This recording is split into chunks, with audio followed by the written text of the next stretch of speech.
Hello दोस्तों, नमस्कार। स्वागत है आप सभी लोगों का स्टडी आईक्यू पर। स्टडी आईक्यू के साथ आप लोग जुड़ चुके हैं। मैं शुभम सरथालिया एक और विषय पे, एक और टॉपिक पे बात करने के लिए आ गया हूं। दोस्तों, आप चाहें तो इंस्टाग्राम, फेसबुक या टेलीग्राम के माध्यम से मेरे साथ कनेक्ट कर सकते हैं। कोई भी आपका डाउट है, कोई आपकी क्वेरी है, आप यहाँ मुझसे पूछ सकते हैं।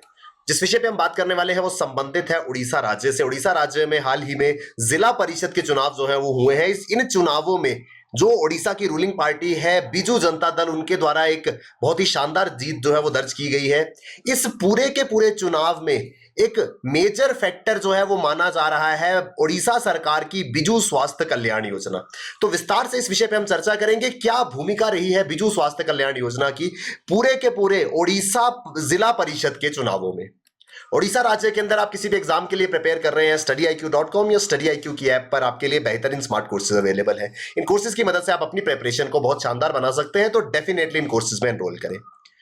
स्टडी आईक्यू पर होली सेल जो है वो शुरू हो गया है, जिसके तहत शुभ 33 कोड अगर आप यूज करते हैं तो आपको मैसिव डिस्काउंट्स 33% तक के डिस्काउंट्स स्टडी आईक्यू के कोर्सेज पे मिल पाएंगे। तो डेफिनेटली इन डिस्काउंट्स का लाभ उठाएं और इन कोर्सेज में एनरोल करें। हाल ही में ओडिशा की जो रूलिंग बीजू जनता दल पार्टी है, उन्होंने एक लैंडस्लाइड विक्ट्री जो है वो हासिल करी है इन 3 टायर पंचायती पोल्स। तो त्रिस्तरीय पंचायती पोल में शानदार जीत जो है वो बीजू जनता दल द्वारा रजिस्टर की गई है।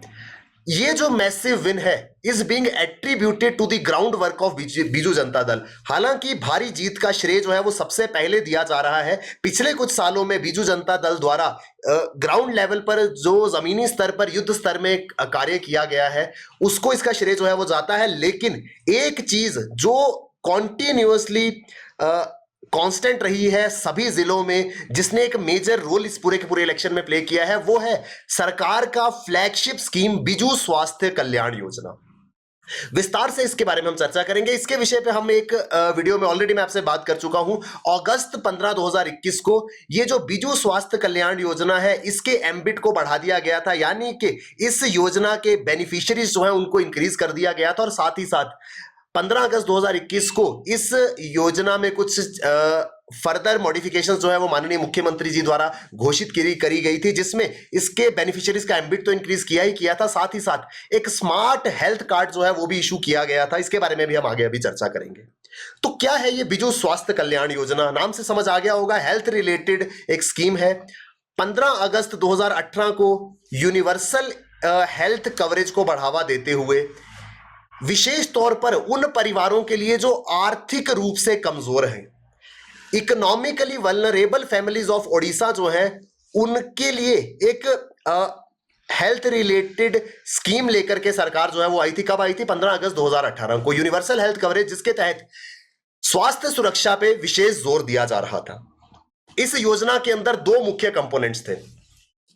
उड़ीसा के लोगों के लिए योजना लाई गई थी जिसमें 2 मेजर कंपोनेंट्स थे। पहला कंपोनेंट था free health service for all. जितने भी लोग हैं, चाहे उनकी इनकम कितनी भी हो, उनको जो है इस योजना के तहत लाभ दिया जाएगा। राज्य के सभी अस्पतालों में, हेल्थ केयर फैसिलिटीज में, up to district headquarter level, जिला मुख्यालय के स्तर तक जितने भी सरकारी संस्थान है वहां पर मुफ्त में इलाज जो है वो उड़ीसा के लोगों को दिया जाएगा, इररिस्पेक्टिव ऑफ द इनकम। उनकी कितनी भी इनकम हो, कोई हायर इनकम ग्रुप का है, कोई लोअर इनकम ग्रुप का है, इस बेसिस पे कोई भेदभाव जो है वो नहीं होगा, सभी को इसका लाभ जो है वो मिल पाएगा। ये पहला कंपोनेंट था।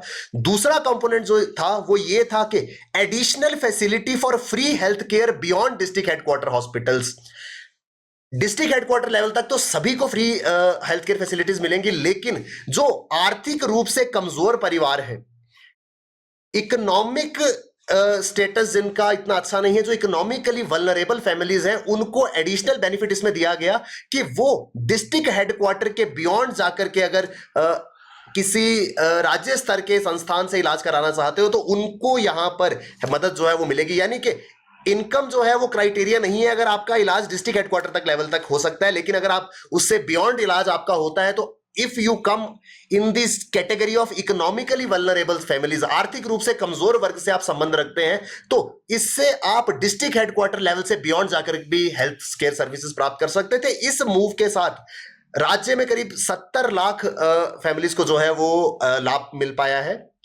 इस योजना के तहत beneficiary will receive cash treatment up to ₹5 lakh per annum. साल भर में 5 लाख रुपए तक का मुफ्त उपचार जो है वो लाभार्थी को मिल पाएगा।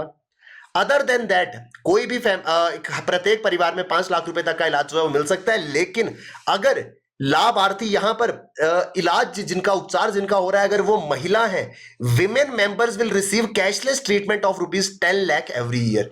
नॉर्मल कैटेगरी में अगर पुरुष का इलाज हो रहा है तो 5 लाख रुपए तक का कवर होगा, लेकिन अगर फीमेल मेंबर है परिवार के तो उनका 10 लाख रुपए तक का इलाज जो है वो हर साल यहां पर इस योजना के तहत किया जाएगा। एक साल में इस स्कीम को एक ही बार अवेल किया जा सकता है, यानी कि अगर एक फाइनेंशियल ईयर में परिवार के एक सदस्य ने ये ट्रीटमेंट जो है वो ले लिया है तो फिर दूसरा सदस्य जो है वो उसके लिए एलिजिबल नहीं होगा। एक साल की अवधि खत्म होने के बाद अपने आप ही ये ऑटो रिन्यू हो जाएगा। ऐसा प्रावधान जो है वो इस पूरी की पूरी स्कीम में रखा गया था। अब क्या क्या हेल्थ सर्विसेज इसमें कवर्ड थी वो समझना था। फ्री ऑफ कॉस्ट ट्रीटमेंट, जिसमें फ्री ड्रग्स, दवाइयां फ्री में मिलेंगी। डायग्नोस्टिक्स, जाकर के आप परामर्श सलाह जो है वो ले सकते हैं। फ्री डायलिसिस किया जाएगा। कैंसर के केस में कीमोथेरेपी होगी। ऑपरेशन थिएटर की सुविधा मुफ्त होगी। आईसीयू फ्री में मिलेगा। इन पेशेंट एडमिशन आदि ये सारी की सारी सुविधाएं बिना किसी कॉस्ट के इस स्कीम के तहत लोगों को मिल पाती थी। In all government health institutions up to district headquarters level, तो जिला मुख्यालय स्तर पर जितने भी स्वास्थ्य संस्थान से उन सभी से ये लाभ जो है वो प्राप्त किया जा सकता था। 2018 में स्कीम को लॉन्च किया गया और उसके 3 साल बाद 15 अगस्त 2021 को माननीय मुख्यमंत्री जी ने इस योजना के एम्बिट को इंक्रीज कर दिया। सबसे पहले एक एडिशन इसमें की गई, स्मार्ट हेल्थ कार्ड जो है वो दिए गए। आपने सुना होगा कैशलेस इंश्योरेंस के बारे में, तो बहुत सारी निजी कंपनियां जो है वो कैशलेस हेल्थ इंश्योरेंस प्रोवाइड करती हैं, जिसके तहत एक कार्ड जो है वो लाभार्थी को या जिसने उस इंश्योरेंस स्कीम में को अवेल किया होता है उनको दिया जाता है। उसी की तर्ज पर एक स्मार्ट कार्ड जो है वो उड़ीसा के सभी नागरिकों को दिया गया। कैशलेस ट्रीटमेंट का प्रावधान था। अगर किसी को स्वास्थ्य संबंधित कोई भी समस्या आती है वो सीधा किसी सरकारी संस्थान में जाकर के वो कार्ड दिखा करके पूरा का पूरा ट्रीटमेंट जो है वो करा सकते थे। किसी प्रकार का भुगतान जो है वो उनको करने की जरूरत नहीं है। जो ये स्मार्ट हेल्थ कार्ड है ये उनके लिए सारा काम जो है वो करेगा। तो और ज्यादा कन्वीनियंट बना दिया गया था इस पूरे के पूरे प्रोसेस को इस स्मार्ट हेल्थ कार्ड के साथ में। और इसी के साथ में ये पूरी की पूरी स्कीम का जो बेनिफिशियरी बेस है, जो लाभार्थियों का नंबर है, उसको इंक्रीज कर दिया गया था to 92.5 lakh families under Biju Swasthya Kalyan योजना। पहले ये नंबर जो है वो अप्रोक्सीमेटली 71 लाख फैमिलीज इसका लाभ उठा पा रही थी, लेकिन इसको बाद में फर्दर इंक्रीज जो है वो कर दिया गया 2021 में।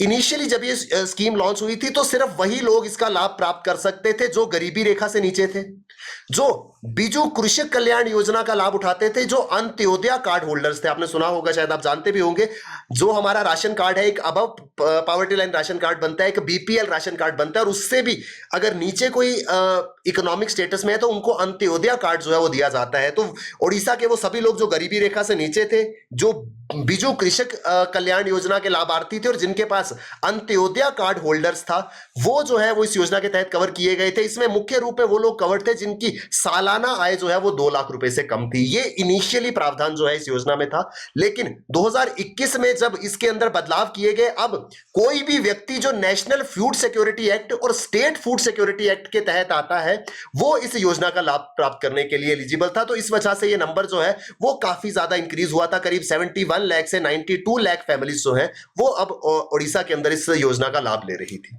इसके तहत as many as 183 private hospitals in the state and 17 hospitals outside Odisha were empanelled. इस तरीके की कोई भी हेल्थ रिलेटेड स्कीम जब आती है तो सरकार उसके लिए बहुत सारे हॉस्पिटल्स को एम्पैनल करती है, जहां पर जाकर के लोग इस योजना के तहत स्वास्थ्य सेवाएं प्राप्त कर सकते थे। इसके तहत ओडिशा राज्य में 183 अस्पताल ऐसे थे जो एम्पैनल थे और 17 अस्पताल ऐसे हैं जो ओडिशा राज्य से बाहर हैं, लेकिन वहां पर भी इस योजना के तहत ओडिशा के लोग जो है वो इलाज करा सकते थे। इस सिस्टम की वजह से, क्योंकि अब स्मार्ट हेल्थ कार्ड जो है वो इशू किया गया है, पूरा का पूरा ट्रीटमेंट जो है वो कैशलेस है, किसी प्रकार का भुगतान करने की जरूरत नहीं है। सरकार की ओर से पूरा का पूरा पेमेंट क्लेम जो है उसको सेटल किया जाएगा। इसके तहत जितने भी बेनिफिशियरीज थे उनको अपना स्मार्ट कार्ड जो है वो जाकर के किसी भी एम्पैनल्ड सरकारी या प्राइवेट अस्पताल में दिखाना है, जहां पर वो कैशलेस ट्रीटमेंट प्राप्त कर सकते थे टू अ कंडीशन के एनुअल फाइनेंशियल लिमिट है। जैसे मैंने आपको बताया कि मेल के केस में ये 5 लाख रुपीस है, फीमेल्स के केस में ये 10 लाख रुपीस है। तो ये जो है वो लिमिट है, इस लिमिट के आधार पर आपको ट्रीटमेंट जो है वो दिया जाएगा, लेकिन साल में एक ही बार, जैसे मैंने आपको बताया कि एक वित्त वर्ष में एक ही बार इस योजना का लाभ उठाया जा सकेगा, which will apply for 1 year period after which it will be auto renewed. जैसे ही 1 साल का समय आपका पीरियड पूरा होता है उसके बाद अपने आप आपका कार्ड जो है वो रिन्यू हो जाएगा। इस योजना को काफी बार बिजू स्वास्थ्य कल्याण योजना को आयुष्मान भारत योजना के साथ जोड़ करके जो है वो देखा गया। आप जानते हैं केंद्र सरकार की फ्लैगशिप स्कीम है आयुष्मान भारत योजना, तो बिजू स्वास्थ्य कल्याण योजना को आयुष्मान भारत से जोड़ करके देखा गया था। इसमें कुछ बेसिक डिफरेंसेस हैं वो हम समझने की कोशिश करेंगे। ये योजना जब लॉन्च हुई थी, बिजू स्वास्थ्य कल्याण योजना पहले लॉन्च हुई और उसके लॉन्च के 1 महीने के अंदर अंदर 28 सितंबर 2018 को केंद्र सरकार की ओर से आयुष्मान भारत योजना को जो है वो लॉन्च कर दिया गया। Presently Odisha is the one among the 4 states जिन्होंने इस आयुष्मान भारत योजना को इंप्लीमेंट नहीं किया है। शायद आप लोग जानते होंगे 4 राज्य या एक केंद्र शासित प्रदेश ऐसे हैं जिन्होंने इस योजना के लिए, आयुष्मान भारत योजना के लिए ऑप्ट नहीं करा है। उसमें सबसे पहले आता है वेस्ट बंगाल। वेस्ट बंगाल जो है, वेस्ट बंगाल ने ऑप्ट नहीं करा है। उसके अलावा ओडिशा ने ऑप्ट नहीं करा है, तेलंगाना ने ऑप्ट नहीं करा, और उसके अलावा केंद्र शासित प्रदेश दिल्ली। ये 4 ऐसे एरियाज हैं हिंदुस्तान के जिन्होंने आयुष्मान भारत योजना के तहत ऑप्ट जो है वो नहीं किया था। इसमें ओडिशा भी एक राज्य रहा है। ओडिशा हमेशा से कहता आया कि उनके पास ऑलरेडी बिजू स्वास्थ्य कल्याण योजना है जो उनकी नजर में केंद्र सरकार की आयुष्मान भारत योजना से बेहतर है। इस वजह से जो है एक इशू जो है वो हमेशा से ऐसा देखा गया है कि केंद्र सरकार और बिजू जनता दल सरकार जो उड़ीसा में, उनके बीच में एक इशू जो है वो चलता रहा है इस स्कीम को इंप्लीमेंट करने की दिशा में। कुछ बेसिक डिफरेंसेस हैं इन दोनों स्कीम्स में, जिसमें 5 लाख रुपए तक का हेल्थ कवर जो है या 5 लाख रुपए तक का ट्रीटमेंट जो है वो आयुष्मान भारत के तहत दिया जाता है। लेकिन जैसे मैंने आपको बताया कि फीमेल्स के केस में बिजू स्वास्थ्य कल्याण योजना के तहत ये कवर जो है वो 10 लाख रुपए तक का हो सकता है। ये एक बेसिक डिफरेंस है। और बिजू स्वास्थ्य कल्याण योजना जो है वो यहां पर करीबन 90 लाख परिवारों को ओडिशा में इस तरीके के फाइनेंशियल कवर जो है वो प्रोवाइड कर रही थी। जबकि अगर कंपेयर करें आयुष्मान भारत, अगर आयुष्मान भारत को ओडिशा राज्य में इंप्लीमेंट किया जाता तो इसके लाभार्थी सिर्फ 60 लाख परिवार होते। तो ओडिशा सरकार का कहना है कि हम जो हेल्थ इंश्योरेंस कवर है वो भी ज्यादा दे रहे हैं, इसके अलावा हमारे लाभार्थी भी ज्यादा है। इस वजह से बिजू स्वास्थ्य कल्याण योजना को वो आयुष्मान भारत से बेहतर जो है वो मानते हैं। तो ये पूरा का पूरा आर्टिकल जो है वो बिजू स्वास्थ्य कल्याण योजना के बारे में था। बिजू स्वास्थ्य कल्याण योजना क्योंकि इस तरीके की एक सोशल सिक्योरिटी स्कीम इसको हम समझ सकते हैं जिसमें हेल्थ रिलेटेड एक्सपेंडिचर जो है वो सरकार कवर करेगी। ये एक मेजर फैक्टर रहा है उड़ीसा के अंदर चुनावों में। जिस प्रकार का जिला परिषद और पंचायत लेवल पे जो चुनावों के नतीजे आए हैं उसमें बीजू जनता दल को जिताने में इस योजना की अहम भूमिका रही है, इसलिए हम इसको डिस्कस कर रहे थे। उड़ीसा राज्य से ये आर्टिकल संबंधित था। उड़ीसा राज्य में किसी भी एग्जाम के लिए आप प्रिपेयर कर रहे हैं, स्टडी IQ पर आपके लिए बेहतरीन स्मार्ट कोर्सेज अवेलेबल है। किसी भी कोर्स में आप एनरोल करते हैं, ये कोड शुभ 33 का इस्तेमाल जरूर कीजिए। इस कोड की मदद से आपको मैसिव डिस्काउंट जो है वो स्टडी IQ के सभी कोर्सेज पे मिलेंगे। Thank you very much, all the best, keep working hard, bye bye, take care, जय हिंद।